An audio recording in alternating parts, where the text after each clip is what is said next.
Welcome to the Talkin VAWLS Network. My name is Boogie Bentley. We had the live stream Wednesday night breaking down the offensive side of the ball as we head into spring practice for 2023. And one of the big questions that came up is, can this offensive line protect Joe Milton? Because the obvious question marks are there, right?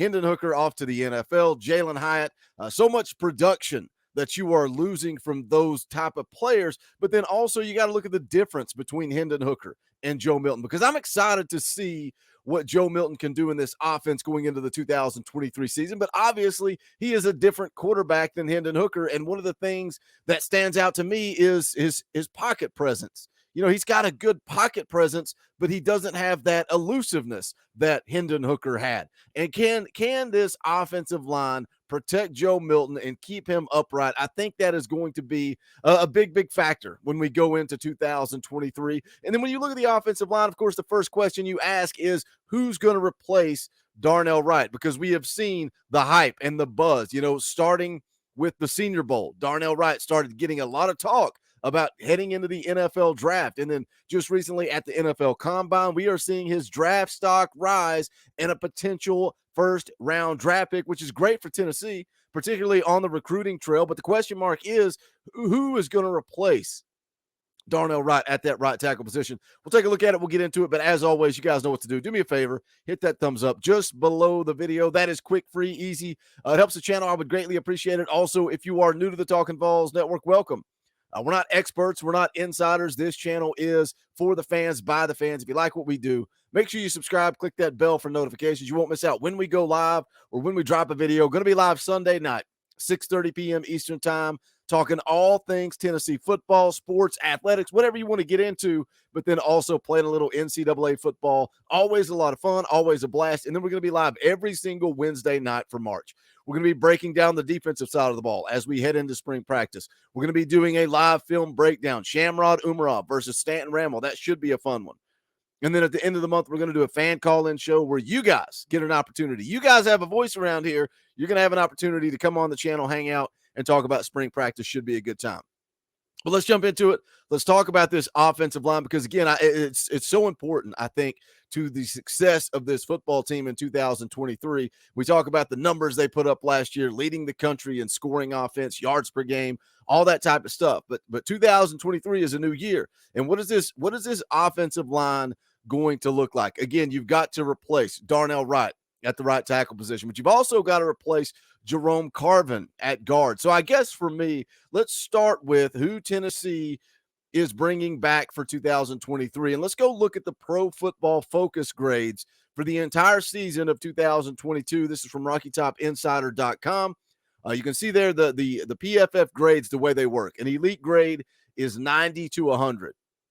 All conference 85 to 89, starter 70 to 84, backup 60 to 69, replaceable is 60 or less. So let's take a look at Tennessee's football team for 2022. We're not going to focus on the position players. You can see Hendon Hooker there at the top. We're not really going to get into it. I want to scroll down and see who led the way for the offensive lineman. You can see there Darnell Wright at the top, graded out at 72.1. And I know, some of you may not put a whole lot into the Pro Football Focus grades. I personally like them. Some people love them. Some people hate them. The truth is, how much do they actually mean is probably somewhere there, they're in the middle.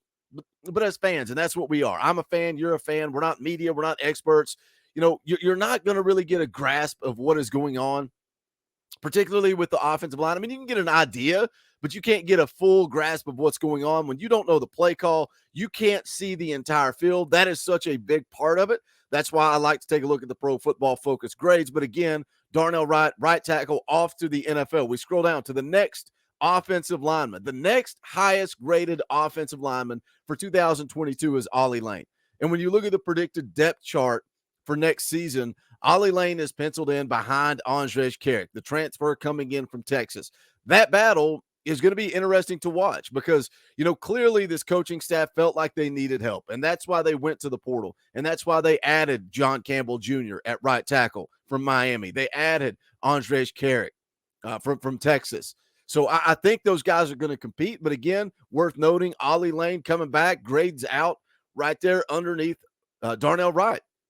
You continue to scroll down, you see Cooper Mays returning at center, and I think Cooper Mays is obviously the anchor of this offensive line. We talked a little bit about that Wednesday night during the live stream too. We talked about the speed of play, and when you look at the guys transferring in, when you look at Andres Carrick and you look at John Campbell Jr., are they ready to go fast? Do they grasp just how quick this offense moves? Are they going to be able to adapt to that? But the most important position on the offensive line for this up-tempo offense is Cooper Mays. So having him back, I believe he is the anchor of this offensive line, and I'm excited about having him back in the 2023 season. Below him, you can see Parker Ball, grades out at a 59.6. Right tackle Dane Davis, who I think is going to be competing. He's going to be competing with John Campbell Jr. As we see the practice reports start to come out, you're going to see I guarantee you're going to see Dane Davis rolling with the ones right out of the gate, because it seems almost like that's what Josh Heupel does. When these transfers come in, he goes to the portal. He gets guys that he believes can compete for starting jobs. But when it comes to spring camp, he's going to put the previous year's players out there. You're going to see, the Ollie Lanes, the Dane Davis running with the ones. And then we'll see if Andres Carrick and John Campbell Jr. can kind of start to take over there.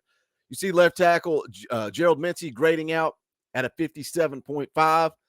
And then you go down and you see Jerome Carvin, who is, again, no longer at the University of Tennessee. Javonte Spraggins and Jeremiah Crawford round things out with pretty low grades when it comes to the Pro Football Focus. So, again, take it for what it's worth. But this offensive line, who I think they gave up a little over 2 sacks per game, but again, that's with Hendon Hooker. There's always that little asterisk, right, hanging over your head. Yeah, they only gave up a couple of sacks a game, but that's with the elusiveness of Hendon Hooker. And Joe Milton brings some positive things to the table, too, in the running game. We talked about that on Wednesday night, running the QB power, running the speed option with Dylan Sampson, how that really opens up your offense. But when it comes to elusiveness and escaping pressure, Joe Milton just doesn't have that same skill set that Hendon Hooker has. So you're returning Cooper Mays at center. You're returning Javonte Spraggins at right guard. Gerald Mincy, Jeremiah Crawford both coming back at left tackle. How do you fill the gap of that left guard position from Jerome Carvin? And again, I think it's going to be Andres Carrick versus Ollie Lane. You flip over to the right tackle position. You got to replace Darnell Wright. You're going to have John Campbell Jr. Competing against Dane Davis. So we'll see how that competition plays out. You look at the true freshmen, they're going into their second season at Tennessee, the guys that were in the class of 22. I think Addison Nichols is a guy that has a lot of hype and buzz behind him, 4-star prospect in the class of 22. A lot of talk about him working not only at guard, but also at center. Could he find himself penciled in as the backup center behind Cooper Mays?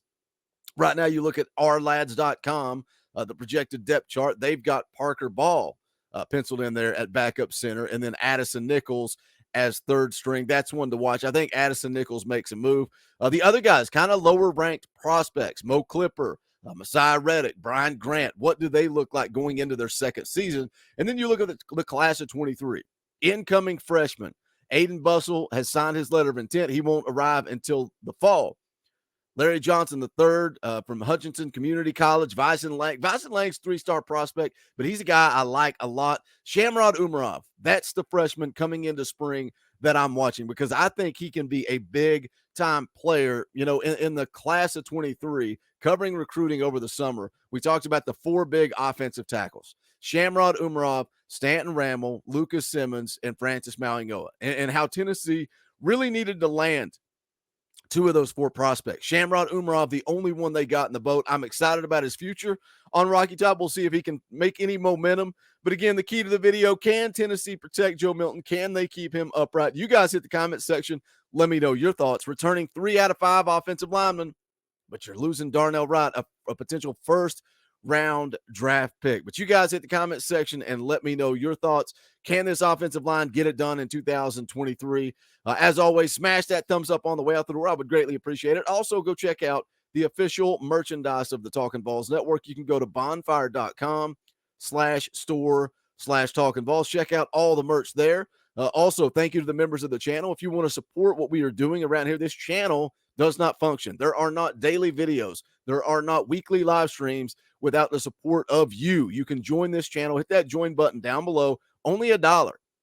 Only $1 a month. If you like the videos, you like the content, you like the live streams, you enjoy the post-game shows, only $1 a month. Hit that join button.